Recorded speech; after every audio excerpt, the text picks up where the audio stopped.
대통령으로서의 직책을 성실히 수행할 것을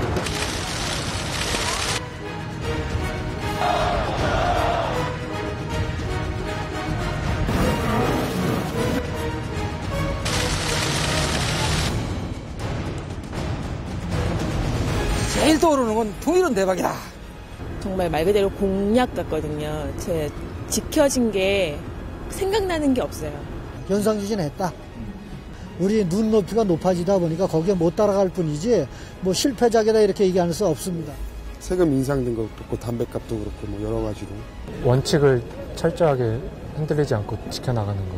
인사 문제라든가 이런 것에 대해서는 시골 할아버지들도 왜 저렇게 할까 하고 걱정하는 게 많아요. 여러분 안녕하십니까. 2월 25일 오늘은 박근혜 대통령의 취임 2주년 되는 날입니다. 집권 3년차 아주 중요한 한 해가 될 것 같습니다. 오늘은 박근혜 정부의 지난 2년을 평가하고 남은 3년을 전망해 보도록 하겠습니다. 오늘 뜻깊은 토론에 함께해 주신 분들 소개해 드리겠습니다. 먼저 여야 양당의 최고위원 두 분 모셨습니다. 이정현 새누리당 최고위원 그리고 오영식 새정치민주연합 최고위원 나와주셨습니다. 안녕하세요. 네, 또 양진영을 대표해 주실 최고의 논객 두 분도 자리했습니다. 김진 중앙일보 논설위원 그리고 성한용 한겨레신문 정치선임기자 나오셨습니다. 안녕하세요. 네, 그럼 본격적인 토론 시작하겠습니다.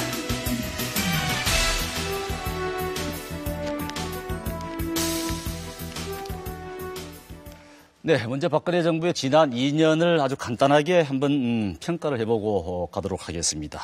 이 박도태 대통령에 대한 지지율이 취임 초반에 비해서 거의 이 반토막이 나지 않았습니까? 개국 공실이신 이철구 의원께서는 상당히 안타깝게 여기실 것 같은데 왜 그렇게 됐다고 보십니까? 일단 국민들께서 원하거나 바라고 있는 것들이 충분히 충족되지 못한 그런 점들이 있었을 것입니다. 그러나 잘 알다시피 지지율은 어떤 그 분명한 명분과 원칙, 정도를 가지고 국정 운영을 변함없이 일관되게 이렇게 잘 수행하다가 보면 그런 아쉬워하는 부분들이 보완이 되고 그렇게 되면 또 반드시 회복될 수 있을 거라고 생각합니다. 제가 한 13년 동안 박근혜 대통령의 정치 리더십을 지켜봐 왔는데 그분은 항상 위기 때 또 위기를 잘 극복을 해 나가는데 그 원인이 위기를 극복할 수 있는 비결이 뭐냐 그러면 흔들림 없이 원칙과 정도를 지키고 오로지 국가, 국민을 위해서 밤낮 없이 고민하는 것 그리고 그걸 실행에 옮기는 것 그리고 그것이 지금도 변함없이 계속되고 있다는 것 그런 점에서 저는 반드시 회복이 돼서 다시 국민들의 사랑을 받을 수 있을 것이다 네. 이렇게 생각합니다. 새정치민주연합은 2년 평가 토론에서 아주 혹평을 했던데 너무 인색했던 것 아닙니까? 저를 포함해서 여야 정치인 누구도 사실 국민이 선택한 정권이 실패하기를 바라는 사람은 없습니다. 하물며 국민 대다수는 대통령과 정부가 좀 잘해서 국민들 좀 먹고 살 수 있게 해주기를 바라는 마음은 한결같을 것입니다. 야당이 정부 정책이나 인사 문제를 비판하고 문제 제기하고자 하는 것도 정부의 실정을 바로잡아서 결국은 국민의 민생을 해결하고자 하는 데 목적이 있는 것입니다.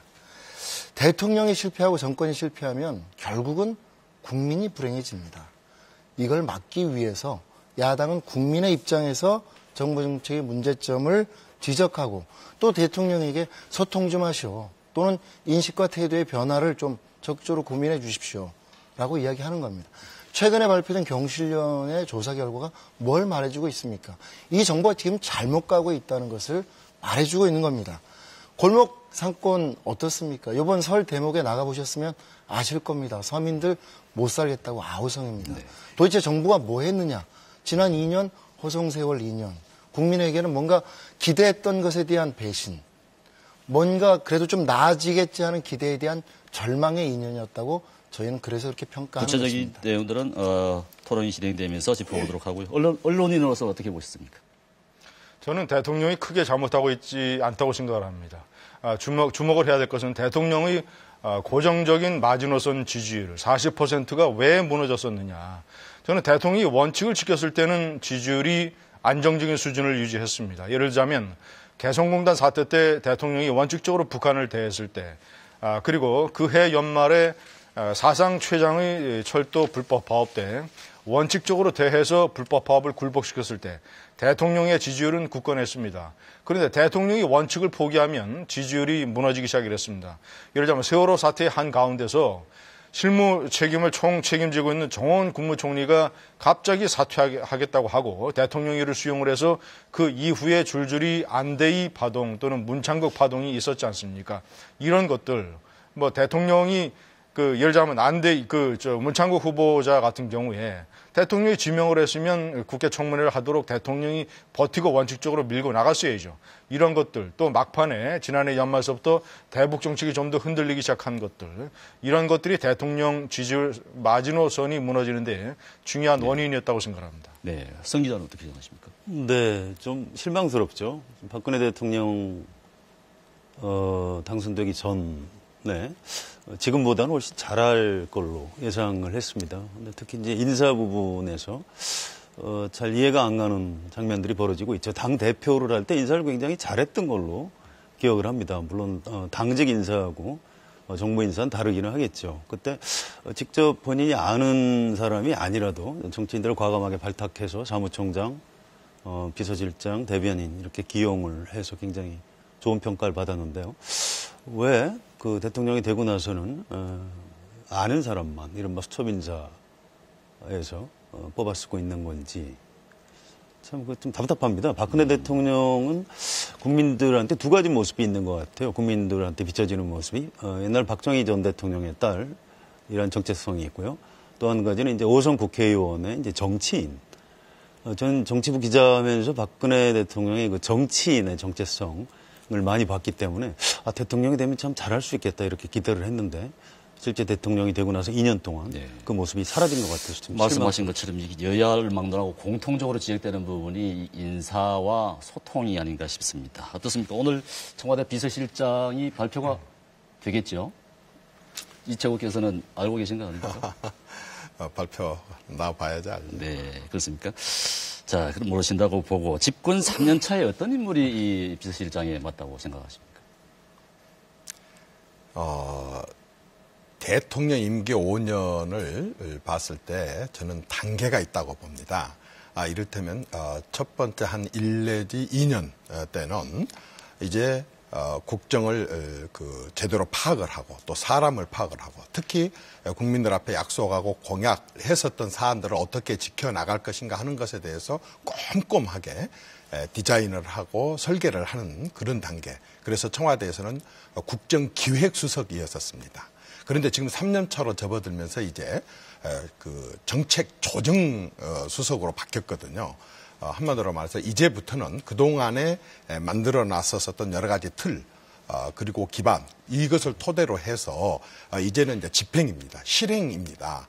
그 실행을 해 나가는 데 있어서 제일 중요한 게 삼두체제가 아주 유기적으로 서로 좋은 관계를 유지를 해가면서 서로 소통이 잘 되게 협조를 해가야 된다고 생각합니다. 그게 바로 당정청입니다. 집권 여당이 국회에서 뒷받침을 해줘야 될 것이고 그리고 정부가 만들어놓은 정책에 대해서 청와대와 조율을 거쳐서 당과 함께 이 부분에 대해서 완벽한 공유를 해야 된다고 봅니다. 이 과정에 있어서 국무총리와 비서실장과 당대표 이 세 사람이 유기적으로 자주 만나서 바로 이러한 국정 운영에 대한 제대로 된 뒷받침, 협조 체제를 구축하기 위해서 거기에 맞는 한마디로 말해서 정치적인 감각도 있고 정책적으로 특히 아주 잘 알아서 정책적인 뒷받침을 하는 데 있어서 조정 역할을 제대로 해줄 수 있는 실장이어야 되지 않을까 싶습니다. 네, 지금 결정이 되어 있을 텐데 말이죠. 야당 입장에서는 어떤 인물이 되어야 된다고 보십니까? 글쎄요, 저희는 지금 대통령 비서실장 후임 인사에 대해서 정확하게 아는 게 있습니까? 언론을 통해서 전해 듣는 것밖에 없죠. 근데 언론을 통해서 하마평에 오르고 있는 인물들 중에서 저희가 보기에는 지금 2년 동안 나타났던 국정 운영의 문제점들을 인적 쇄신이란 차원에서 인물 교체를 통해서 국민과 소통하고 그리고 대통령이 국정 운영에 있어서 야당과 국정 운영의 동반자로서의 파트너십을 구축하고 그리고 더 나아가서 지금 실질적인 민심의 흐름들을 대통령이 정확히 인식할 수 있도록 옆에서 그러한 부분들을 쓴소리든 바른 소리든 제대로 해줄 수 있는 그러한 비서실장이 임명됐으면 하는 게 야당의 간절한 바람 중에 하나입니다. 이정현 최고위원께서 얘기하신 몇 가지 조건은 제가 판단할 때는 부분적으로는 필요한 거지만 충분한 데는 많이 못 미친다고 봅니다. 왜냐하면 지금 여러 가지 시스템이 많이 갖춰져 있어요. 자, 경제는 최경환 경제부총리와 현정택 정책조정수석을 태도로 하는 팀이 있죠. 자, 외교안보 분야는 김관직 국가안보실장이 있지 않습니까? 자, 그리고 사회 분야는 황우여 사회부총리가 있고 또 총리가 내각을 지휘하면서 대통령의 위임을 받아서 그 총리가 실질적으로 당정청의 정책조정협의회를 주도하게 됩니다. 자, 그렇다면 이 전체적인 권력의 구도 속에서 대통령 비서실장의 역할은 뭐냐? 대단히 자기 나름, 자기만이 꼭 해야 되는 필수적인 좌표를 비서실장이 차지해야 된다고 봅니다. 저는 그것을 한마디로 얘기하면 소통실장이 돼야 된다. 소통실장.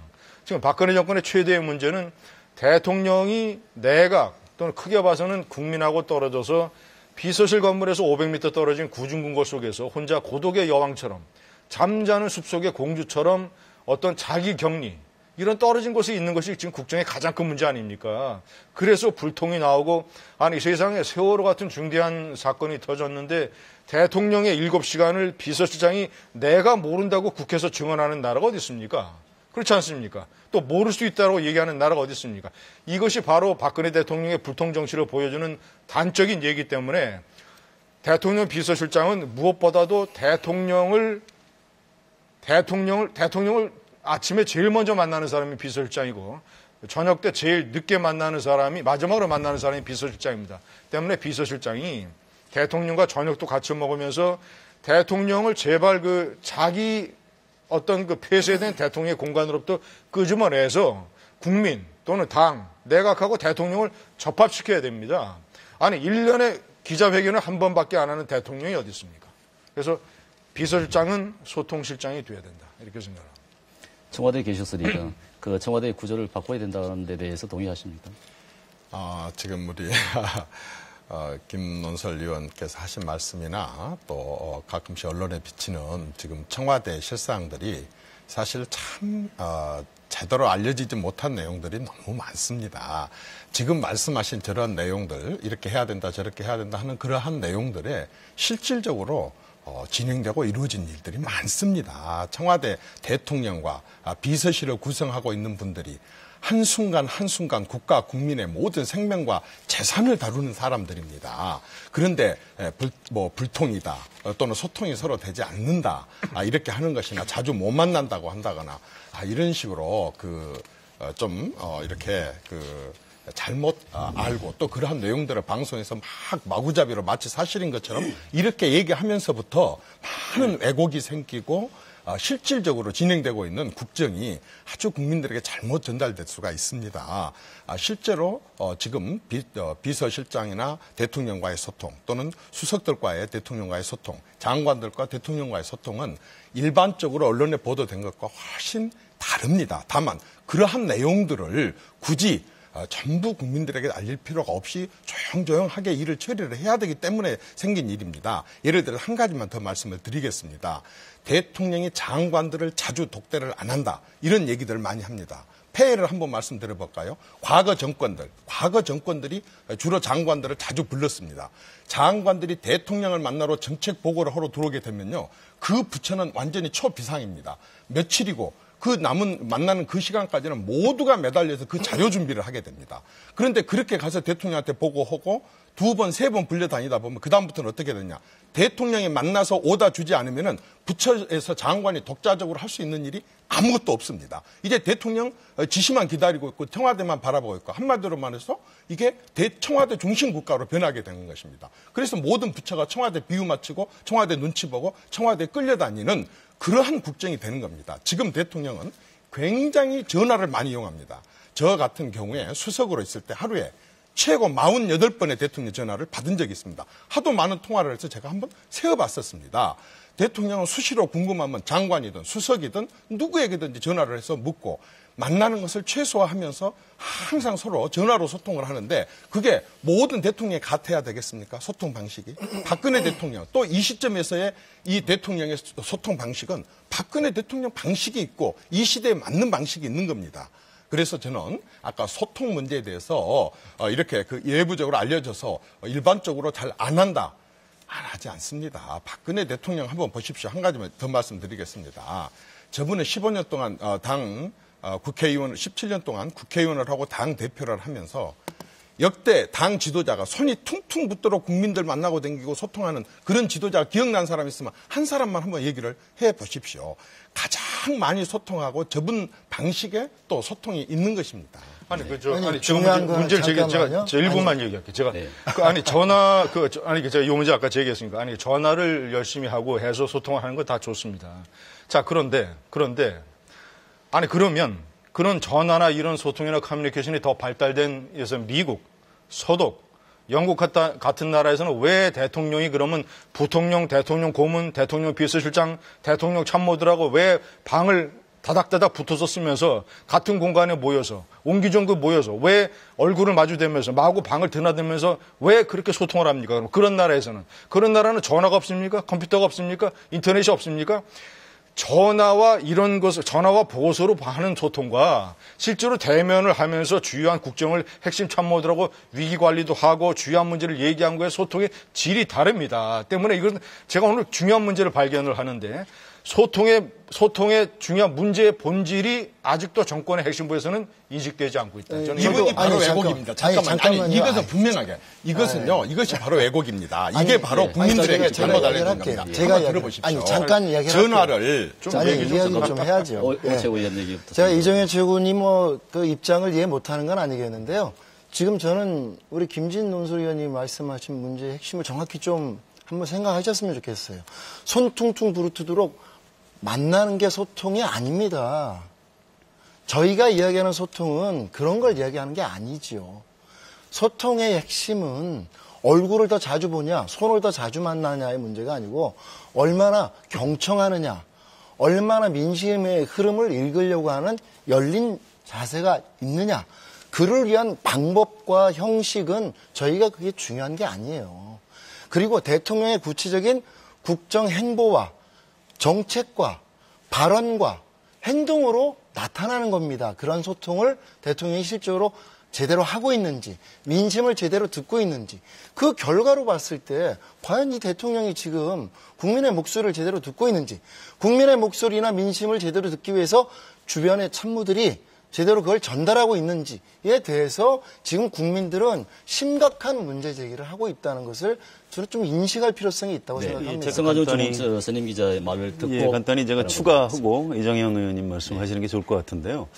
좀 전에 말씀하실 때 대통령이 장관들을 독대하고 만나면 대통령하고 청와대의 권한이 너무 좀 강화되고 비대해질 것이다 이렇게 말씀을 하셨는데 그 부분은 지금 현실하고 좀 반대인 것 같아요. 사실은 장관을 그렇게 만나서 장관한테 힘을 실어줘야 국정이 국무회의 중심으로 돌아가는 거죠. 지난 2년 동안 장관들한테 직접 대면 보고를 안 했기 때문에 그동안 국민들은 이정현 의원님 표현대로 하면 잘못 알고 있는 거죠. 대통령과 김기춘 비서실장이 모든 것을 다 결정하는 걸로 지금 그렇게 알고 있는 거 아닙니까? 그래서 그 부분에 대해서는 좀 해명을 하시는 게 좋을 것 같고요. 이런 겁니다. 제가 생각할 때 사실이 다르다고 그러시지만 어쨌든 국민들이 알고 있는 것은 모든 사소한 의사결정을 대통령이 다 하고 김기춘 실장은 무슨 김기춘 대원군 엄청난 왕 실장 역할을 하고 있는 걸로 알려져 있습니다. 국민들이 그게 아니고 중요한 국정의 의사결정을 국무회의에서 하고 장관들이 정책을 결정해서 집행하는구나. 이걸 알 수 있도록 권한과 책임을 좀 위임할 수 있도록 다음 비서실장 인선에서도 그런 요소들을 참고해야 될 거라고 생각합니다. 주신 말씀들 좀 우리 성 기자님 말씀하신 그런 내용들 참고해야 될 내용이 많이 있다고 봅니다. 굉장하게 귀 기울일 내용이 많고 또 우리 오최고 말씀하신 것도 전부 다 일리가 있습니다. 그러나 팩트가 틀린 것이 있기 때문에 제가 사실이 틀린 거 있기 때문에 바로잡고자 하는 것입니다. 지금 왜 이렇게 말을 비틀고 얘기를 하십니까? 제가 전화통화를 한다고 해서 대통령이 전화통화만 한다고 했습니까? 그러지 않습니까? 국무회의, 계속 국무회의 하면요. 국무회의든 수석회의든 초반에 모두 발언 끝나고 나면 거의 모든 비공개 회의에 95%는 수석들과 장관들이 발언을 하십니다. 그건 아마 다른 정권도 마찬가지였을 것입니다. 주로 많이 그쪽에서 비공개 회의 석상에서는 주로가 장관님들하고 수석들이 전부 돌아가면서 얘기를 합니다. 토론식으로 한다는 말씀입니까? 받아쓰기 하지 않는 아니 전부 발언을 하는 거죠. 네. 정말 그런 왜곡들 안 했으면 좋겠습니다. 그 다음에 제가 청와대에서 근무를 했고 정무수석과 홍보수석을 하고 나온 사람이니까 여러분들의 지금 상상으로 한 것이고 또 비판하고 싶고 좀 이렇게 꼬집고 싶어서 하시는 보지 못하고 확인하지 못한 사실이고 저는 제가 다 참여를 했고 배석을 다 했기 때문에 드리는 말씀 아닙니까? 국무회의가 됐든 수석회의가 됐든 대통령의 모두 발언, 공개될 때 하는 모두 발언을 빼놓고는 그 95%는 장관들의 발언을 하고 그리고 수석들이 전부 얘기를 합니다. 또 장관들을 불러다 청와대에서 독대를 하는데요. 제가 3시간 반도 배석을 해본 적이 있습니다. 제가 배석을 안 하는 경우도 많이 있습니다. 그런데 대통령이 필요할 때 장관들을 불러다가 2시간씩, 3시간씩도 점검하고 같이 협의하고 이렇게 하는 그러한 사안들이 있을 때 중요한 사안들에 대해서는 전부 그렇게 처리를 합니다. 그러나 매번마다 장관들을 불러들이게 되면 그 다음에는 우리가 그렇게 하지 말라고 해도 부처의 장관들은 대부분의 사람들이 이제 또 청와대에 오다가 대통령이 의중이 이걸 살피느라고 정말 책임 장관으로서 역할을 못하는 경우가 많이 있습니다. 그래서 그런 부분들에 대해서는 오해를 좀 안 했으면 좋겠고 대통령 소통에 대해서 얘기를 하니까 제가 좀 한 가지 좀 거슬러 올라간 얘기 한 가지만 좀 하겠습니다. 예, 사례를 드시려면 짧게 좀 해주시죠. 우선 말이죠. 조금 전에 말씀하신 그 내용을 좀 정리를 좀 하고 말이죠. 그런데 제가 오늘 그 중요한 문제를 발견을 하는데 지금 문제의 본질에 관한 시각차가 굉장히 큰 것 같아요. 자, 우리가 그 회사도 마찬가지입니다. 회장이 주재하는 임원회의가 있지 않습니까? 임원회의에서 물론 공개 토론이 벌어집니다. 자, 국무회의, 수석 비서관 회의에서 모두 발언 끝나고 비공개로 토론이 벌어진다고 칩시다. 자, 그런 데서 문제의 본질을 적나라하게 얘기하는 사람들이 있습니까? 그런 데서 대통령이 듣기 싫은 얘기, 세상의 문제점, 많은 사람들이 대통령 정권에 대해서 가지고 있는 문제의식, 그런 거를 그런 자리에서 공개원이 얘기하는 사람들이 있어요? 그건 청와대뿐만이 아닙니다. 어느 조직체나 다 마찬가지예요. 회사에서도 어떤 임원이 잘리려고 그 회장 앞에서 여러 사람이 있는 데서 회장의 문제점을 얘기를 합니까? 그것은요, 진정한 소통이 절대 아닙니다. 그리고 대통령이 장관을 몇 번 만나고 한 번 만날 때 몇 시간 만나느냐. 이거 절대로 중요한 게 아니에요. 지금 언론과 많은 국민이 제기하는 소통의 문제는 진짜 정권과 이 나라의 문제에 관한 세상의 여러 가지 문제 제기와 불평과 비판과 이런 것들을 대통령이 진짜 과연 그런 것에 접하고 있느냐. 접하는 통로는 누가 어떤 바보 같은 장관과 수석이 그런 거를 보고서에 닿습니까? 그리고 심야에 대통령이 전화를 걸어서 물어보는데 어떤 부하가 전화에 대고 대통령에 대해서 그런 문제의 본질을 적나라하게 얘기합니까? 박정희 대통령은 어떻게 했는지 아십니까? 박정희 대통령 때는 청와대의 작은 본관에 박정희 대통령 앞에 의전 수석이 한 사람 앉아 있어요. 하는데 수석 비서관들은 의전 수석에게 미리 전화를 걸어서 대통령 만나러 가겠다고 전화도 안 합니다. 불쑥 올라와요. 올라와서 박 대통령 방에 누가 있으면 그 앞에 기다렸다가 방에 사람이 없으면 바로 들어와서 그냥 박 대통령 만납니다. 대통령 만나서 수석이 수시로 국가 현안을 얘기해요. 그런 겁니다. 그런 거. 장관의 내각은 떨어져 있는 것이니까 대통령이 장관을 몇 번 만나고 얼마나 오래 얘기하는 게 절대 중요한 거 아니에요. 그리고 국무회의나 수석비서관의 그런 시스템이 소통 시스템 아닙니다. 대통령이 500m 떨어져서 북한의 미사일이 날아오는 시간보다도 이 나라에 무슨 위기가 터지면 이 나라의 비서실장이 대통령 만나러 가는 시간이 더 걸려요. 세월호 같은 중요한 문제가 터졌는데 7시간 동안 대면 보고가 없는 나라가 어디 있습니까? 만약에 대통령이 그러니까 구중궁궐에서 부속 비서관 하나 데리고 거기 있지 말고 이사를 해서 비서실과 합치라 이겁니다. 합쳐서 국민 속에 그 참모들, 비서실장 이런 사람들하고 어울려서 수시로 어깨를 부딪히면서 커피 마시면서 이런 국정의 중요한 거를 논해야 나라의 중요한 일이 터졌을 때 세월호 같은 재판이 나지 않지. 지금처럼 이런 식의 문제의식 가지고는 문제 해결이 안 된다 이러고. 제가 모처럼 우리 김진희 의원님하고 저하고 관점이 이렇게 같을 때도 있다는 생각도 하는데 말씀하신 것처럼 세월호 참사나고 나서 대통령의 7시간에 대한 김기춘 실장의 증언이 국민들을 무지하게 분노케 했던 거는 잘 알고 계실 겁니다. 그러니까 국민의 눈높이에서 국민의 상식적으로 이해가 안 가는 거죠. 그리고 우리 사회가 민주화된 이후에 대통령의 리더십의 기본을 국민들은 어떻게 인식하고 있냐. 공식적인 비서진과의 긴밀한 협의와 소통. 그러지 않습니까? 그리고 각 부처 장관들에게 거기에 걸맞는 권한의 이양.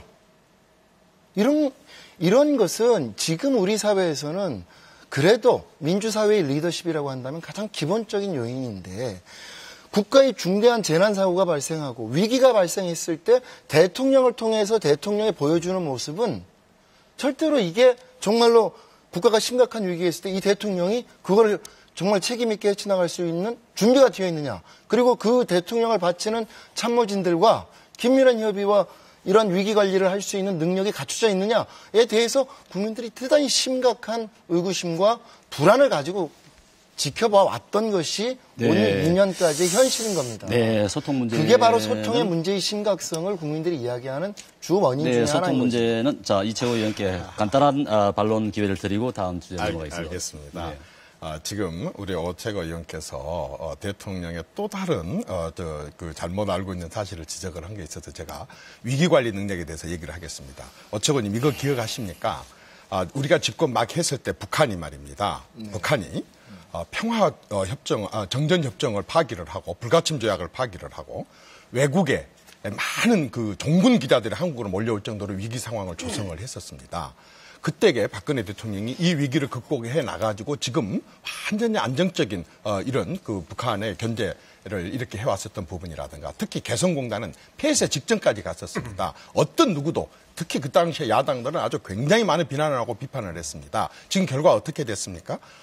완전히 발전적으로 그때보다 훨씬 더 그전에는 북한 많이 관리를 해왔었는 남북한이 공동위원회를 구성해서 관리할 정도로 발전적으로 이것이 아주 잘 해결이 정상화가 됐습니다. 카데지 기억하십니까? 방공망 식별구역 그 확대하는 것 때 그때도 최고의 위기였었습니다. 그러나 미국과 중국과 일본을 동시에 다 설득을 해서 이렇게 조용하게 위기 넘긴 거 보셨습니까?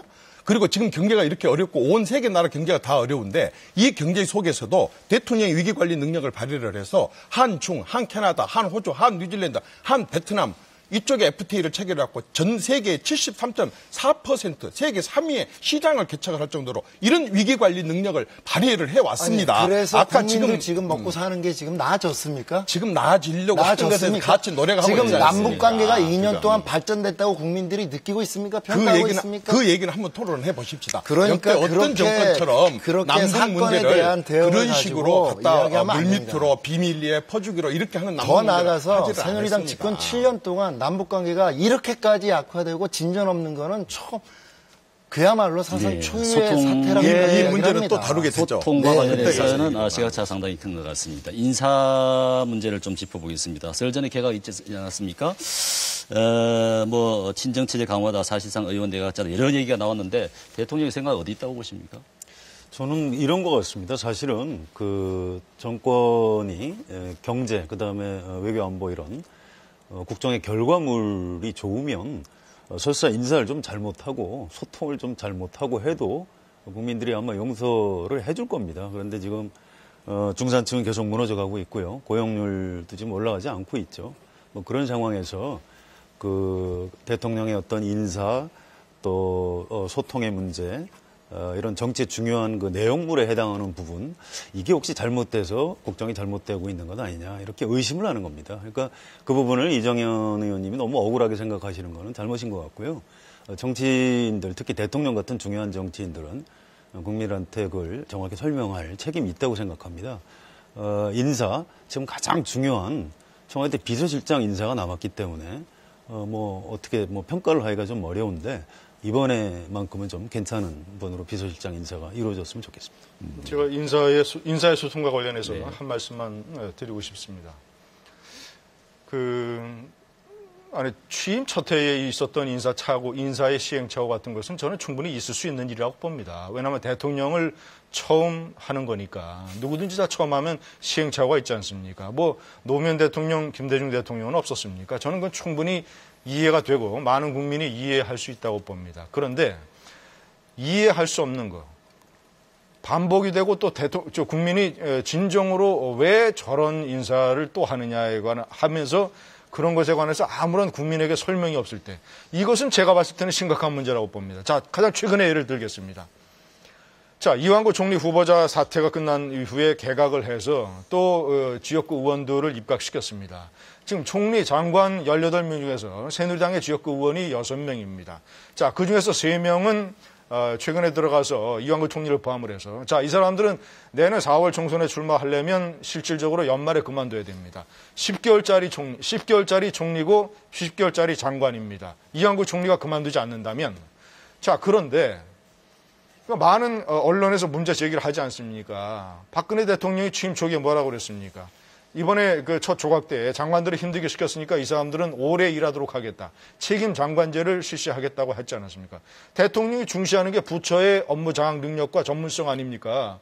10개월짜리 장관이 어떻게 그 부처의 전문성을 확보하고 아니 그 사람이 그 자리에 전문성이 있느냐 여부를 떠나서 말이죠. 전문성이 있다 하더라도 돼서 어떻게 부처 파악을 하고 또 일하려 치면 연말에 그만둬야 되는 이런 사태를 대통령이 도대체 무슨 생각으로 이런 인사를 하는지에 관한 설명을 대통령은 왜 안 합니까? 국민들에게. 오바마 대통령은 자기 한 참모를 바꾸더라도 그 사람을 데리고 백악관 기자실에 가서 이 사람은 어떤 사람이고 이 사람은 왜 물러나며 이 사람은 내가 왜 시키느냐를 한 사람 가지고도 그렇게 설명을 하는데 많은 사람들이 아니 장관이 무슨 엔진 오일입니까? 10개월 만에 바꾸게? 그런 장관들을 그렇다면 내가 국민들 앞에 서서 이완구 총리는 내가 내 임기 끝까지 가겠다. 총선에 출마 못하도록 하겠다. 본인의 동의를 받았다. 라고 선언을 하든가. 그 나머지 5명의 장관도 어떻던 장관들은 총선에 출마 안 하고 어떻던 사람들은 하고 해서 예측 가능한 행정을 할 수 있게 부처 공무원들도 말이죠. 그래야죠. 어느 부처 공무원이 10개월 후에 물러갈 장관의 말을 듣고 그 장관의 영이 그 부처에 서겠습니까? 아니 어려운 문제가 아니잖아요. 가장 기초적인 국민의 의문사항이 아닙니다. 그런데 대통령이 설명을 합니까? 대통령 비서실장 설명합니까? 홍보수석이 설명합니까? 아무도 설명을 하지 않잖아요. 대통령이 기자회견을 1년에 한 번 합니다. 1년에 한 번 해요, 기자회견을. 그런데 그러니까 중요한 것은 오늘은 옆에 앉으셔서 이재현 최고위원께서 발언을 좀 해주셔야 될 것 같은데 인사 문제에 대해서는 이 최고위원께서도 좀 불만 섞인 목소리를 내신 것 같은데 왜 그랬습니까? 그렇죠. 국민들 시각이라고 하고 또 저희들 시각이라고 다르겠습니까? 어쨌든 결과적으로 또 그 낙마도 했고 또 우리 김 의원님께서 지금 지적하신 말씀도 상당히 일리도 있다고 봅니다. 그러나 제가 아까 말씀드렸던 대로 임기 5년을 봤을 때 2년 동안은 그동안에 이제 여러 가지 파악을 하고 기획을 하고 틀을 잡고 방향을 설정을 하고 해서 완벽하게 설계가 끝났다고 한다면 2년 차는 이제 추진이라고 봅니다. 그런 추진력을 더 강하게 발휘하기 위해서 여러 가지 선택이 있겠지만 대통령께서는 아마 그동안의 호흡을 같이 맞춰오고 이렇게 해왔었던 당에서 함께 가장 그러한 대통령의 방향, 국정 철학 이런 부분에 대해서 잘 이해를 하고 있는 그런 의원들 그리고 무엇보다도 국회에서 입법으로의 뒷받침 이런 부분도 좀 필요하고 해서 아마 대통령께서 그런 판단을 하셨지 않았을까 싶습니다. 그런데 이제 저도 인사에 대해서 조금 하나 대통령께서 보완을 했으면 하는 그런 바람이 있다고 한다면 조금 더 젊어졌으면 좋겠습니다. 세대가 조금 더 낮춰졌으면 좋겠다고 하는 생각이 물론 다 그럴 필요는 없지만 많은 대통령을 보좌를 하고 있는 장관들이나 내각에 계신 분들이 좀 더 세대적으로 좀 젊어졌으면 좋겠다라는 생각이 하나 들고 또 두 번째는 제가 지금 우리 대통령을 포함해서 많은 성공한 그 여성 관료들이나 지도자들을 봤더니 정말 유능한 사람들이 많습니다. 성별로 여성들을 좀 더 할 수만 있다면 많이 찾아서 이렇게 많이 배려를 했으면 좋겠습니다. 무엇보다도 중요한 것은 호남을 포함해서 지역적으로 두루두루 널리 인재를 좀 의도적으로라도 찾아서 이렇게 함께 같이 한다고 한다면 훨씬 더 국민들로부터도 상당한 그 지지를 받을 수 있을 것이고 또 우선은 널리 그런 인재들을 사장시키지 않고 국가 발전에 좀 크게 활용할 수 있지 않을까 싶습니다. 이 장관 후보자 인사청문회 잠깐만요. 인사청문회 일정이 아직 잡히진 않았는데 또 삐걱거리지 않을지 모르겠습니다. 야당에서는 만약에 이정현 최고님의 말씀은 그렇고 인사는 지금 김진 위원님께서 지적한 것처럼 이렇게 이루어진다면 이게 제대로 되겠습니까? 그러니까 말이 앞뒤가 안 맞죠. 지금 이정현 최고께서 말씀하신 것처럼 2년 동안은 국정 앞으로 남은 3년을 위해서 계획하고 준비했다. 이제부터는 집행이다. 그런데 10개월짜리 장관들을 쓴다. 이게 지금 상식적으로 좀 납득이 갑니까? 아니 이게 그러니까 이정현 최고의 말씀을 10분 양보해서 이렇게 이해를 하려고 해도 특히 이번에 이루어진 개각을 보면 앞서 김진 의원께서 말씀하신 것처럼 이건 국회 청문회 통과용 인사 아니냐. 그리고 앞으로 남은 3년 동안 대통령과 함께 국정을 책임지겠다고 하기에는 현역 국회의원들이 내년 출마에 대해서 명확하게 입장도 안 밝히고 오히려 출마하겠다는 입장을 밝힌 사람들을 장관으로서 이렇게 입각을 시켜놓으면 이분들이 앞으로 일할 수 있는 게 10개월입니다. 10개월이면 업무 파악하는데 6개월입니다. 그분들이 어떤 책임 있는 부처의 일들을 진행해 나갈 수 있을지 이런 식의 인사가 계속 이루어지는 것. 그러니까 뭔가 그동안 인사가 계속적으로 이루어지면서 사전적인 인사검증이 이루어지지 않고 그리고 인선 과정이 되게 불투명한 그로 인해서 빚어진 문제들을 마치 인사청문회가 신상털기식으로 너무 과도하게 정치공세로만 일관하기 때문에 그렇다라고 맨 책임을 전가시키는 태도가 대통령이 그동안 보여왔던 태도라고 생각을 합니다. 자, 널리 대통령이 뭐라 그랬습니까? 국민 대통합 이야기하고 100%의 대한민국 만들겠다. 이런 건 내세워서 당선된 분입니다. 그런데 지난 2년 동안 인사는 정반대로 갔습니다. 제가 도표 하나 보여드리겠습니다. 자, 역대 정권이 다 똑같은가? 아닙니다. 자, 노무현 대통령 참여정부 시절에 역대 정부 고위공직자 후보자 낙마율이 3.8%였습니다. 이 앞전 이명박 정부 시절에 9%였습니다. 박근혜 정부 들어와서 2년밖에 안 됐는데 15%예요, 15%. 이 수치가 뭘 말하고 있습니까? 여기 인사 편중 볼까요? 지역 편중 볼까요? 지역 안배했나요? 대탕평 인사한다 그러면서 5대 권력기관과 청와대 민정 라인은 100% 영남입니다. 여기 뭐 언론사에서 보도했던 것처럼 6대 권력기관 장차관급 인사를 봤더니 출신 지역이 55%가 영남이에요. 이런 심각한 지역 편중 인사를 할 수 있습니까?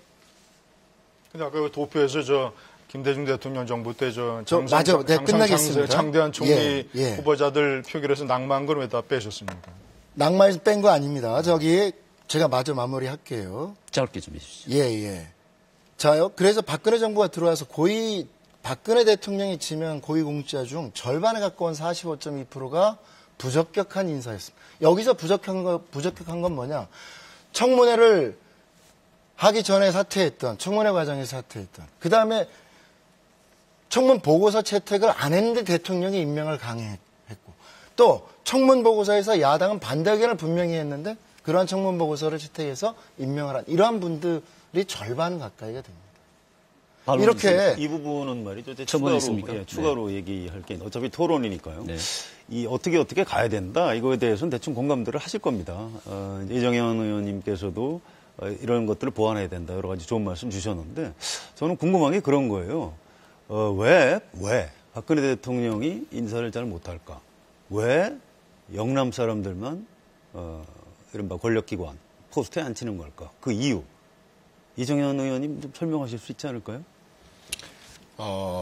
지금 우리 성 기자님께서 아마 주신 질문의 의도는 이걸 겁니다. 결국 권력기관, 한마디로 해서 검찰, 경찰, 국세청, 금감원 또는 국정원 이런 데를 이용을 해서 권력이 뭔가를 꾸미고 또 봐주고 또 뭐 보복을 하고 이런 거 아니냐. 국민들이 그렇게 의심할 수 이럴 때 있지요. 그렇게 예. 하실 수 있다고 봅니다. 예. 그런데 제가 그 청와대에서 2년 동안 이렇게 있으면서 지켜본 그런 인선을 할 때 이를테면 아마 어느 대통령도 마찬가지였을 겁니다. 그것은 김대중 노무현 대통령님께서도 그러셨을 겁니다. 지역적으로 여기 하나, 이게 하나, 이건 영남만 이런 식으로 하지 않고 아마 고르고 또 추천받고 이렇게 하다가 보니까 편중이 있었을 겁니다. 그러나 분명한 것은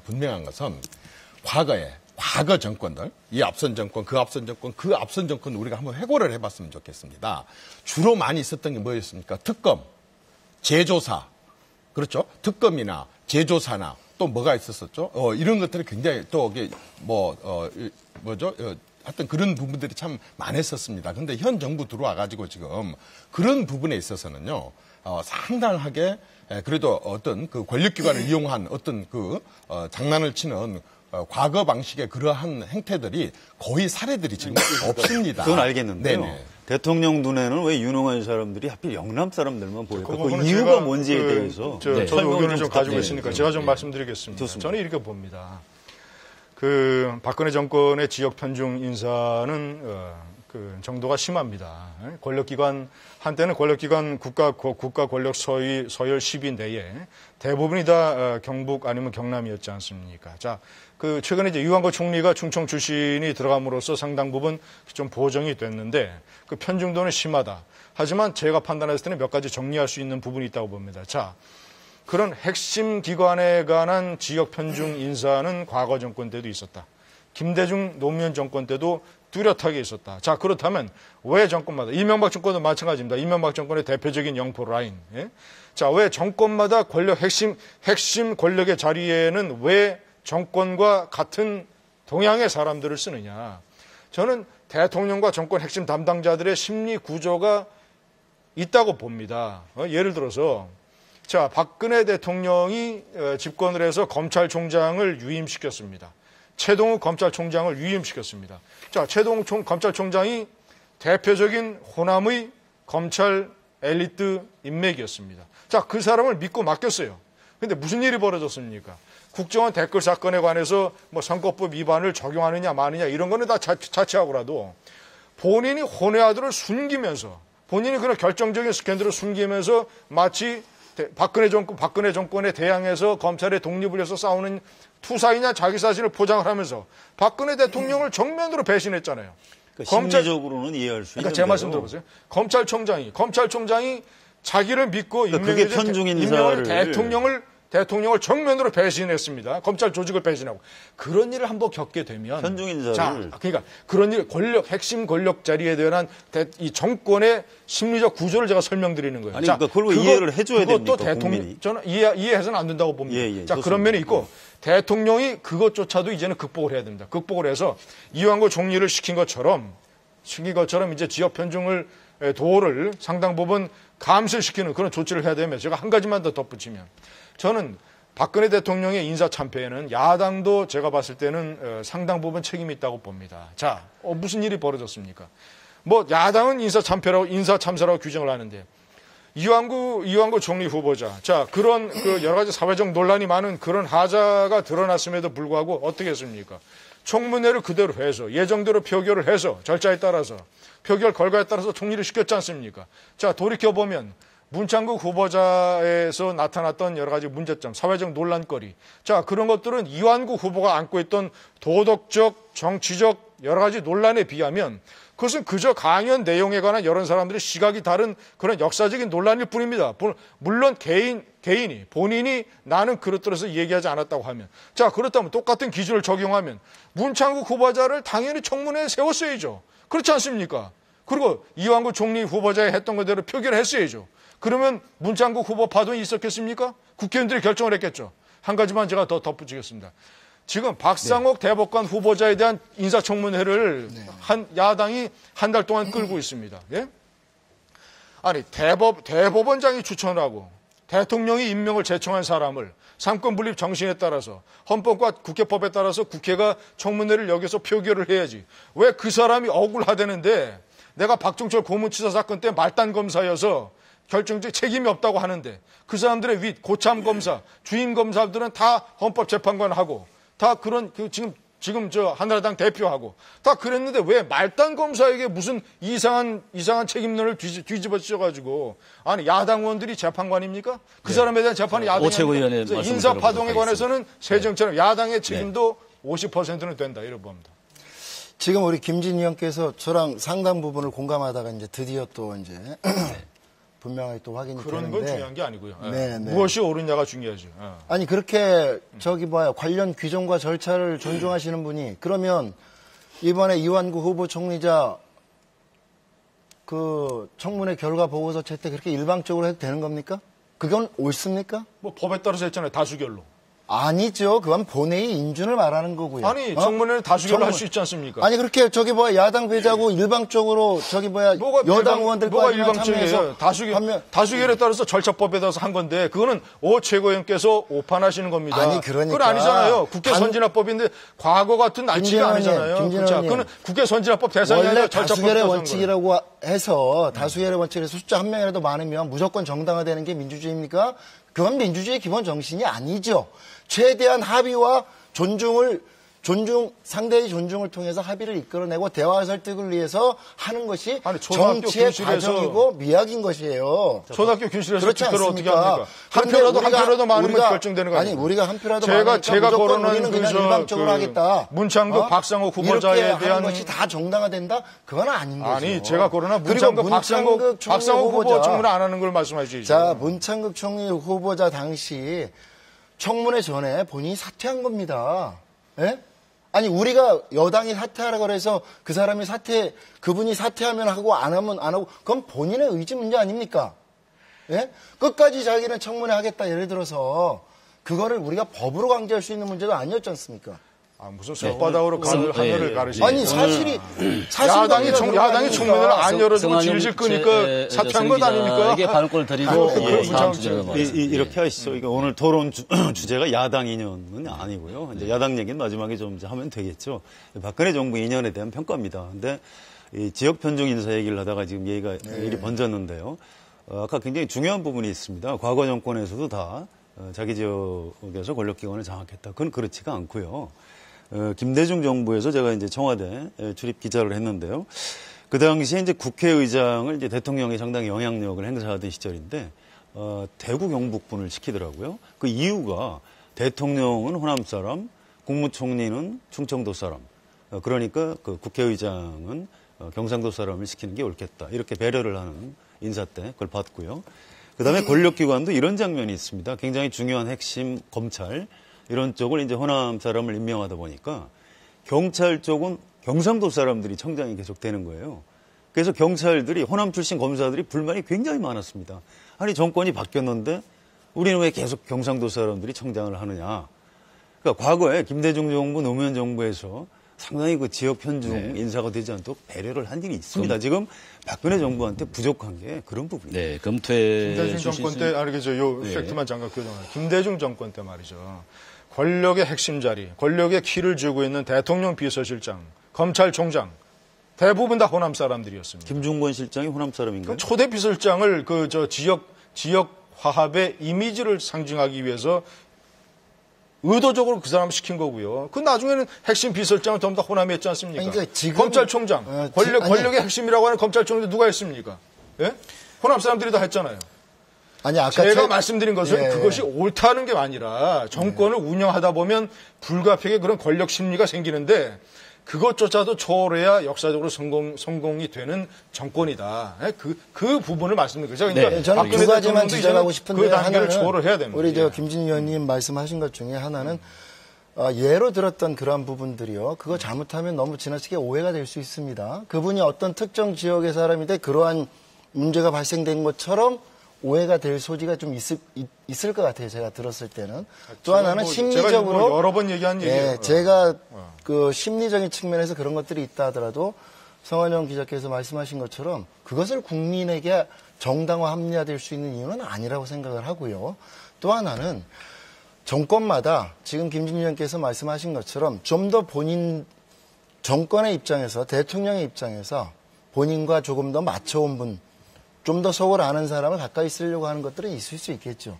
근데 국민들이 보기에 그게 국민들이 이해하고 용납할 수 있는 수준이 있는 거지요. 그 부분에 그러니까 대해서 동의합니다. 예, 상대적으로 이 지금 박근혜 정부가 2년 동안 그 부분에 있어서는 국민들이 납득할 수 없을 정도의 심각한 편중이다. 네, 알겠습니다. 검토해 볼 수 있는 라고 조언을 하는 점을 해주신 저희가 것으로 지적하고 싶었던 겁니다. 정리하겠습니다. 자, 다음 주제가 경제 문제인데 말이죠. 올해 최대 화두가 역시 경제가 되지 않겠습니까? 지난 2년이 뭐 뼈대를 세운 그런 시기였다고 한다면은 이제 구체적인 성과물을 이 국민 앞에 내놓아야 하지 않겠습니까? 어떻게 보십니까? 그렇습니다. 정말 지금 경제 활성화는 모든 것의 최우선이 되어야 한다고 생각을 합니다.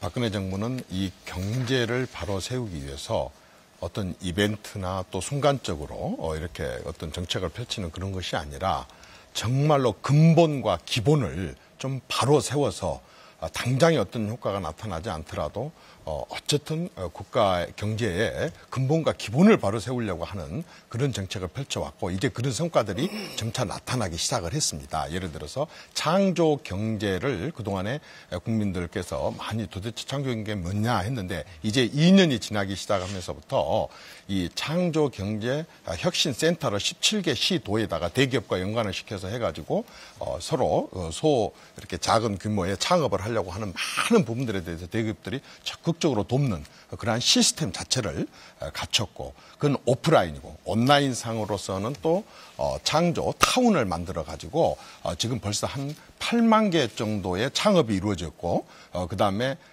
벤처 기업 창업들이 한 173%가 늘었다고 해요.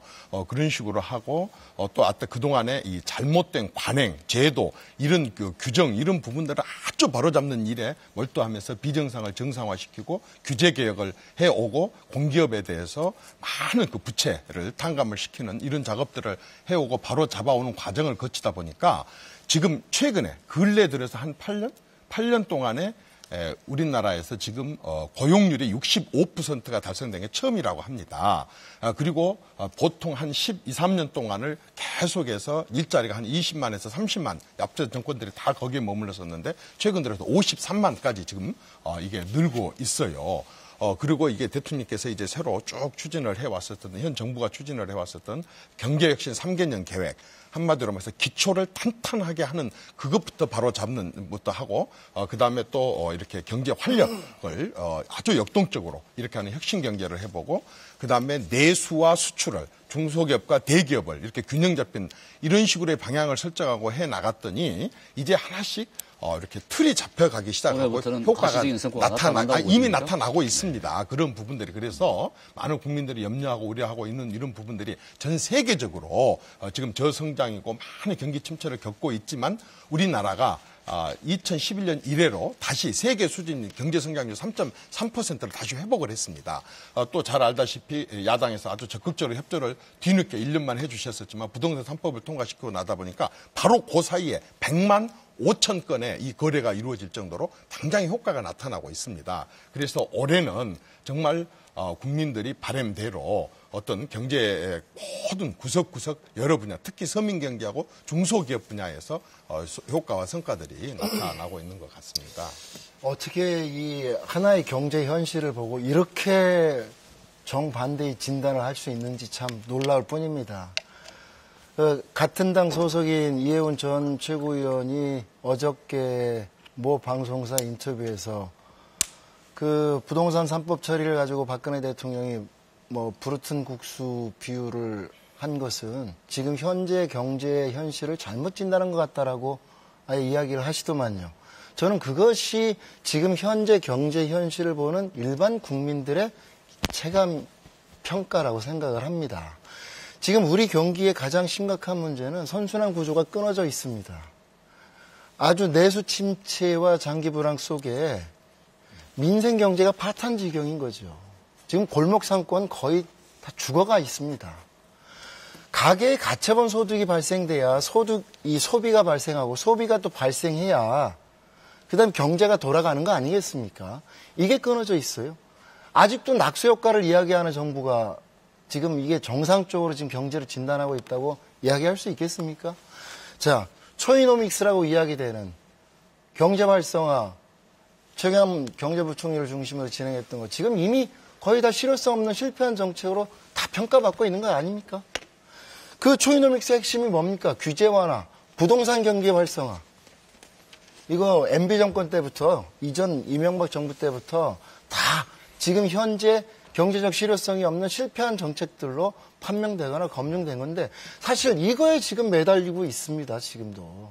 그리고 이 부분과 관련되어서 한 가지 더 말씀을 드리면 이럼에도 불구하고 지금 우리 이정희 최고께서는 그렇게 말씀을 하시지만 작년 연말에 올해 예산 편성 과정에서도 그렇고 실질적으로 중소기업과 그리고 그 중소기업의 활성화에 필요한 예산 편성 별로 많이 이루어지지 않아요. 우리 같은 상임위에 있으면서 아실 텐데요.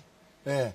이렇게 정부가 경제 현실 그리고 매우 절박한 서민 경제의 이러한 문제들을 풀기 위한 실효성 있는 경제 정책을 하지 않고 엄한 지금 경제 정책을 가지고 네. 계속 경제를 살리겠다고 이야기를 하고 있는 걸 보니까 국민들이 복장이 터지는 겁니다. 저는 우리 오 최고위원께서 중요한 문제를 간과하고 있다고 봅니다. 왜냐? 자, 오늘 이게 경제 전문가 토론이 아니기 때문에 만약에 구체적인 걸로 들어가면 또 시간도 많이 걸리고 그 적절한 게 아닌 것 같습니다. 자, 전체적인 틀로 보자면 자, 어떻습니까?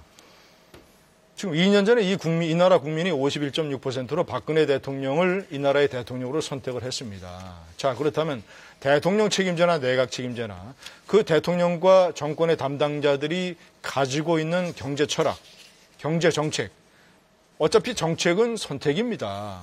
근데 이 박근혜 정권은 어떤 생각을 가지고 있느냐. 자, 복지에 필요한 여러 가지 그 자금 또는 그 세금, 증세, 그 세금을 더 걷어들이는 것. 자, 그 재정을 충분히 확보하는 것. 그리고 고용, 일자리를 늘리는 것. 이 모든 문제의 핵심이 경제 성장, 경기 활성화에 달려 있다고 판단하고 있는 정부입니다. 그렇기 때문에 이 정부가 경제 활성화 30개 법안을 내는 것 아닙니까? 자, 그렇다면 그 법안 개개인에 따라서 야당은 생각이 다를 수 있습니다. 자, 그 법안의 종류에 따라서 상임위로 다 배정이 됐습니다. 그러면 상임위에서 여야가 충분한 심도 있는 토론과 공청회를 통해서 법안을 처리하는 과정을 그대로 밟으면서 절차법에 따라서 하면 됩니다. 자, 그렇게 충분한 심도 있는 토론을 거친 후에 어떻게 해야 됩니까? 표결을 해서 다수결에 따라서 정부가 선택을 해서 일을 할 수 있도록 해줘야죠. 자, 그런데 무슨 일이 벌어졌습니까? 오죽하면 박근혜 대통령이 퉁퉁 불어터진 국수를 먹게 됐다고 부동산 3법을 늑장 처리한 것을 아쉬워하지 않았습니까? 아니, 지난해 부동산 3법이 말이죠. 언제 국회에 제출됐습니까? 지난해 2월 달에 제출됐는데 연말에 통과됐어요. 10개월이 걸렸습니다. 왜 그렇습니까? 세월호 정쟁 때문에 그랬잖아요. 예? 세월호 진상조사위원회에 수사권과 기소권을 부여한다는 것을 포함한 유가족들의 의견을 들어서 세월호 특별법을 만들어야 된다는 이 여러 가지 경제 활성화 법안을 새정치연합이 고리를 걸었던 것 아닙니까? 그래서 10개월이 걸렸잖아요. 제가 단도직입적으로 묻고 싶어요. 세월호 사태하고 부동산 3법하고 무슨 상관이 있습니까? 그리고 부동산 3법이 효과가 있느냐 여부냐는 정책은 선택의 문제예요. 대통령과 최경환 부총리가 이것은 효과가 있다. 이래서 부동산 경기가 활성화되면 우리나라 경제 구조가 서민 경제가 이 부동산 분야에 매달려 있는 부분이 너무나 많기 때문에 이자짐센터를 포함을 해서 자, 그렇다면 이 경기를 폭발시켜야 이 경제 성장이 이루어지며 낙수 효과를 위해서 서민 경제도 살아날 수 있다는 게 이 정권의 판단 아닙니까? 대통령이 어떤 정권을 선택했습니까? 네, 문재인 정권 선택했습니까? 그러면 국민이 박근혜 대통령의 경제 철학에 따라서 일을 할 수 있도록 야당이 도와주란 말입니다. 발목을 계속 잡지 말고. 대통령에 당선되면 이제 5년 동안 마음대로 할 수 있는 건 아니고요. 입법부가 있고 또 야당의 역할이 있을 겁니다. 그러니까 각자가 이제 가치와 철학이 충돌하는 지점이 있죠. 이제 토론을 통해서 풀어나가면 되는 겁니다. 그런데 저는 이 부분은 문제 제기를 좀 하고 싶어요. 국민들이 박근혜 대통령을 선택한 이유가 있습니다. 문재인 후보나 박근혜 후보나 다 경제민주화를 얘기를 했는데 좀 가운데 있는 유권자들이 보기에는 박근혜 대통령이 얘기하는 게 좀 더 믿을만하다. 원칙과 신뢰의 정신이 아니겠느냐 해서 선택을 했다고 생각을 합니다. 그런데 지금 복지에 대해서 이제 좀 조정을 해야 된다. 복지를 축소해야 된다라고 얘기하는 사람들이 많이 있습니다. 그런데 박근혜 대통령은 지금 그 복지 축소는 뭐 얘기하지 않고요. 당 일각에서 이제 증세 얘기를 하니까 지금 증세 얘기할 때가 아니다. 좀 더 우리가 할 수 있는 노력을 더 해보고 정말 불가피할 때 나중에 증세 얘기를 검토할 수 있다. 이런 정도 그 자세를 취하고 있는데 저는 그게 옳다고 봅니다. 대통령이 국민들한테 그런 태도를 취하는 게 옳고요. 처음에 그 원칙과 신뢰의 정치인으로서 대통령이 당선된 그 기조는 유지해야 된다. 복지 축소는 사실은 옳지도 않고 그건 박근혜 대통령이 절대 해서는 안 되고 사실은 복지는 혜택이 아니고 좀 투자라고 봐야 되거든요. 그래서 이 문제에 대해서는 좀 우리가 좀 공감을 이뤘으면 좋겠습니다. 제가 여기 받아서 마저 좀 제가 질문 말씀만 하나 더 드릴게요. 드릴게요. 그 네. 경제 살리기 법안 말이죠. 네, 지금 네. 여야가 각자 법안을 내놓고 우리 법안만이 통과가 돼야 된다. 이런 입장을 보이고 있는 것 아닙니까?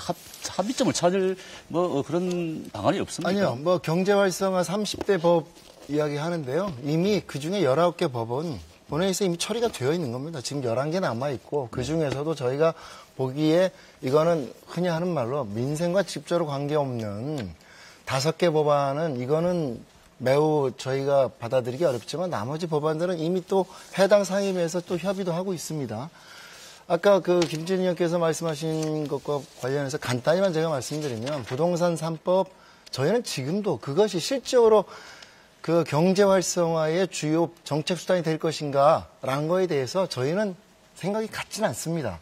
같지 않습니다. 오히려 그 이혜원 전 최고위원이 지적한 것처럼 더 많은 부작용을 낼 수도 있습니다. 그리고 이 부동산 3법을 통해서 실질적으로 나타난 것도 부동산 거래 활성화에 크게 가져온 게 없습니다. 오히려 DTI나 LTV 완화시켜가지고 가계부채 늘어났고 부동산 거래 활성화로 연결된 게 아니라 가계대출 받아서 생활 자금으로 쓴 것이 더 많다는 게 전반적인 분석입니다. 근데 지금도 이것이 경제 활성화를 지킬 수 있는 주요 수단인데 이것이 늦게 처리돼가지고 퉁퉁 부른 국수를 먹였다라는 표현을 하는데 이러한 대통령의 경제 현실에 대한 인식이 걱정이 된다라는 겁니다. 지금 그렇죠. 어떤 정책도 여러 가지 일면이 있는 겁니다. 잠깐만요. 아니 그리고 마저 끝낼게요. 그리고 정부가 자 국정을 책임지고 있는 정부와 대통령이 정책 실패의 원인을 전부 다 국회나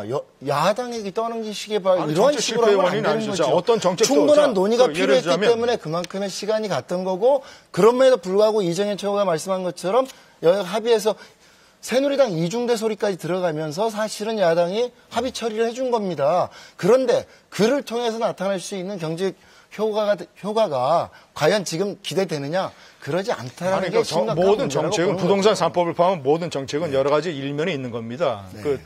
크고 작은 부작용이 있는 것이고 모든 정책이 다 그렇습니다. 특히 경제 사회 정책은 자 그렇다면 우리가 어떻게 판단을 해야 되느냐?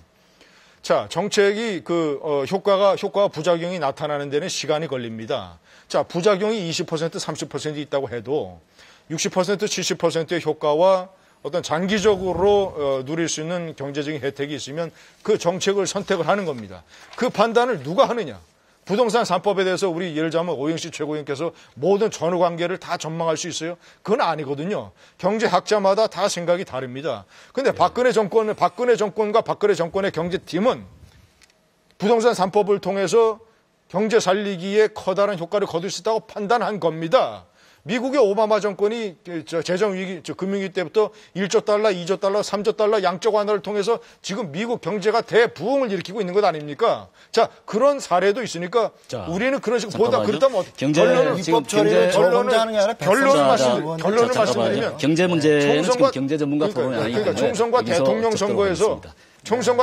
선거에서 국민이 박근혜 정권을 뽑았으니까 일단 박근혜 됩니다. 박 대통령이 역대 대통령들이 이 집권 3년차 때 그랬던 것처럼 혹시 승부수라면 승부수라고 할 수 있는 그런 것을 하나 띄울 수 있겠습니까? 혹시 어떻게 그런 가능성에 대해서 어떻게 생각하십니까?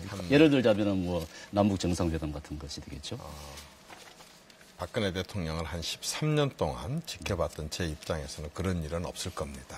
박근혜 대통령은 그런 식으로 어떤 임기응변적으로 국가와 국민을 놓고 실험을 한다든지 이벤트를 한다든지 이런 식으로 해가지고 국정 운영을 하는 그런 분은 아닙니다. 그건 야당 할 때도 야당 대표로 있을 때도 그런 이벤트나 임기응변은 하지 않았었고 더더구나 국민의 생명과 재산을 총 책임을 맡고 있는 대통령 입장에서 이벤트로 해가지고 어떻게 순간을 모면하고 어떻게 잠시 지지율을 끌어올리기 위해서 그런 꼼수를 쓰는 그런 것은 절대 하지 않을 뿐입니다. 그것이 박근혜고 그게 박근혜 대통령이 국민들로부터 제대로 평가를 받아서 대통령에 당선될 수 있었던 박근혜 대통령의 면모라고 생각합니다. 어쨌든 지금 현재 대통령이 내놓고 있는 이런 30년을 바라본 그러한 국정 운영의 여러 가지 지금 비전들 이런 부분들이 하나하나 착실하게 어떤 주변의 흔들림이 없이 아마 추진해 나가는 것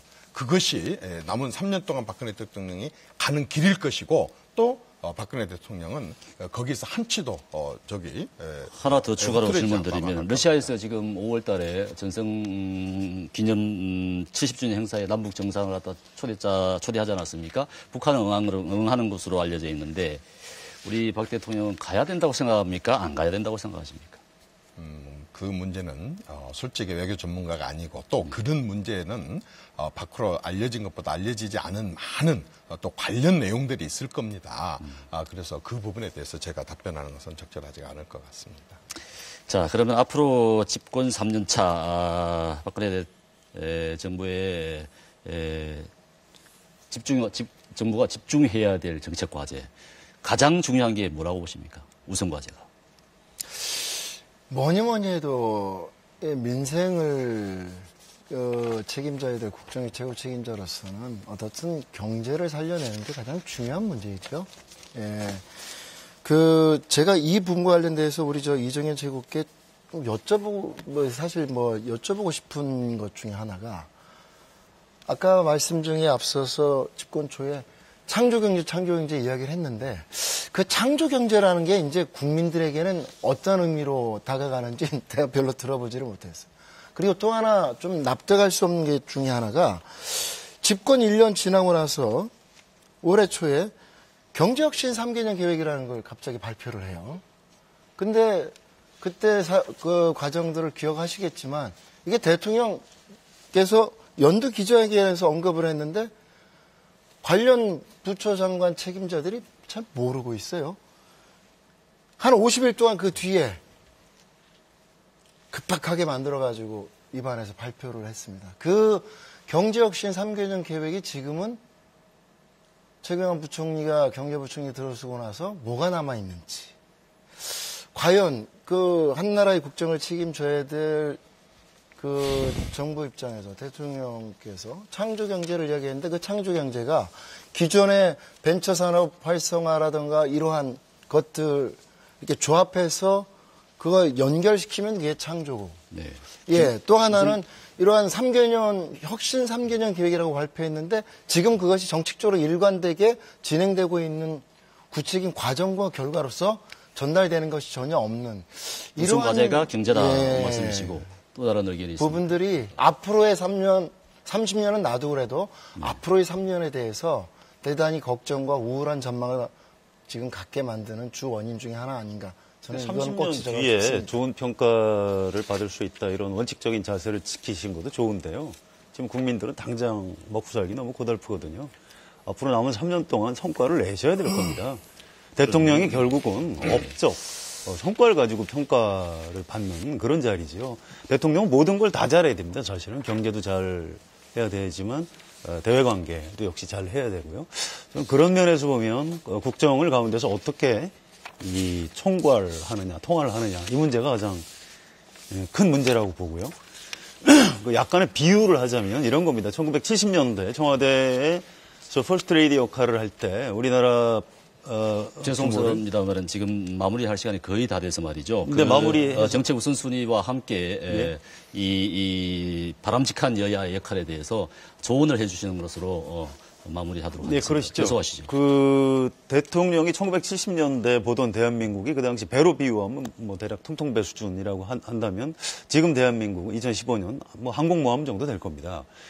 통통배에서는 급하면은 선장이 기관실도 내려가고 이렇게 갑판도 닦을 수 있어요. 근데 항공모함에서는 그러면 안 되고요.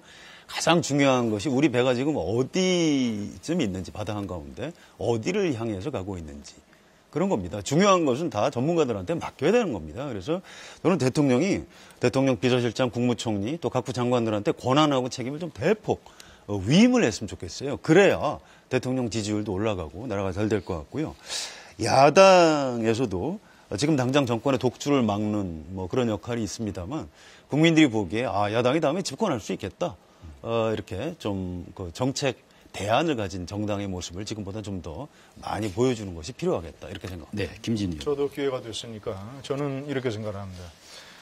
대통령 책임제 나라지만 국회 선진화법 때문에 의회 권력의 절반을 야당이 쥐고 있습니다. 그래서 어떤 대통령도 야당의 협조 없이는 성공할 수 없습니다. 왜냐? 정책을 집행하려면 법안을 통과시켜야 되기 때문에.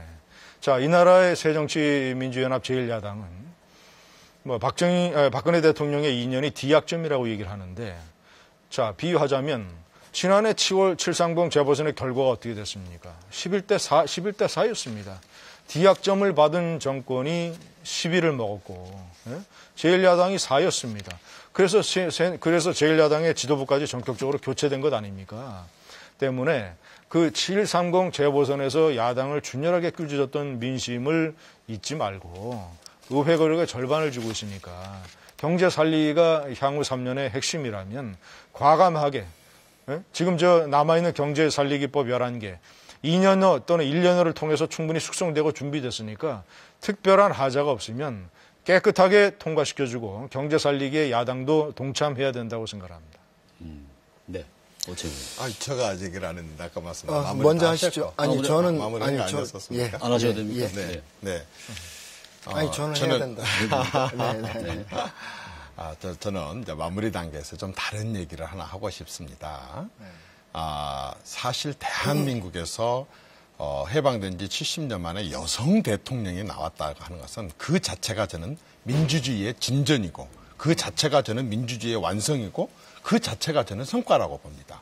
그리고 그렇게 당선된 많은 치열한 경쟁 속에서 여성으로 당선된 박근혜 대통령이야말로 이 자체가 리더십의 결과였었고 이게 바로 한마디로 능력이라고 봅니다.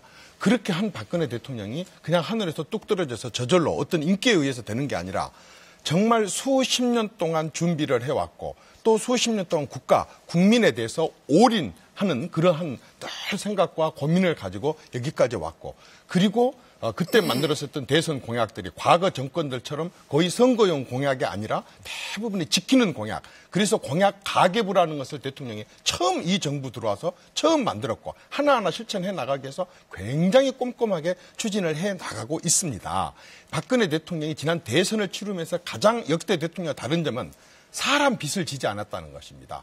공약빚을 지지 않았다는 것입니다. 돈빚을 지지 않았다는 것입니다. 한마디로 말해서 대선에 발목 잡혀서 국정 운영에 항상 여러 가지 어려움을 겪었던 역대 대통령과 달리 지금 굉장한 비전을 갖고 오로지 나라 편안하게 국민 잘 살게 이 부분에 대해서 중점을 두고 해나가고 있습니다. 그게 뭐냐?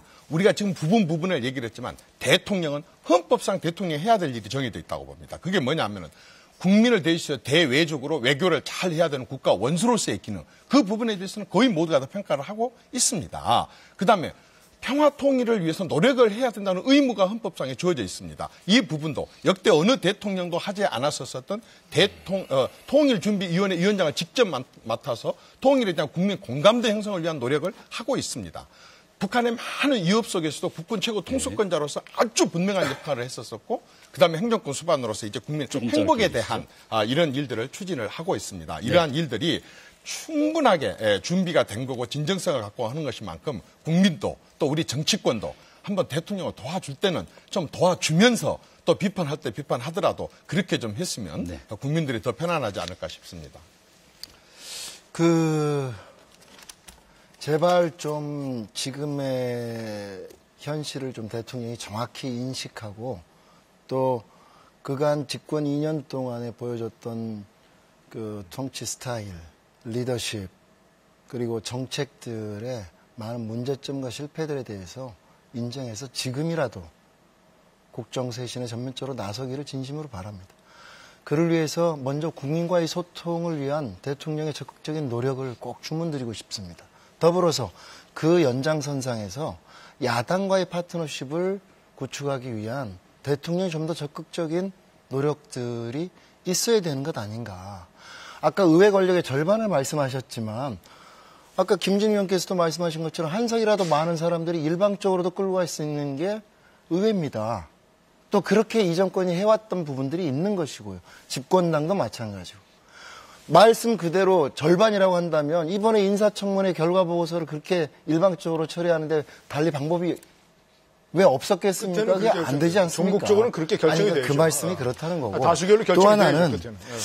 또 하나는 저는 인사에 대한 계속적인 인사 참사 이야기까지 들을 정도로 아까 말씀드린 것처럼 도덕성이나 자질에 있어서 문제가 있는 이런 분들에 대해서 좀 더 철저한 사전 인적 검증이, 인사 검증이 좀 이루어질 수 있도록 좀 하고 좀 더 널리 인재를 구하기 위한 노력들을 제도적으로 좀 접근할 필요성이 있겠다. 끝으로 집권 3년 차, 아까 제가 말씀드렸죠. 민생 경제의 회복과 함께 꼭 하나 말씀드리고 싶은 게 세월호 참사 이후에 약속했던 새로운 안전한 국민안전 시대의 새로운 이정표를 정권에서 세월호 인양에 대한 조속한 결단에서부터 좀 보여줬으면 하는 바람을 꼭 말씀드리고 싶습니다. 듣도록 하겠습니다. 네.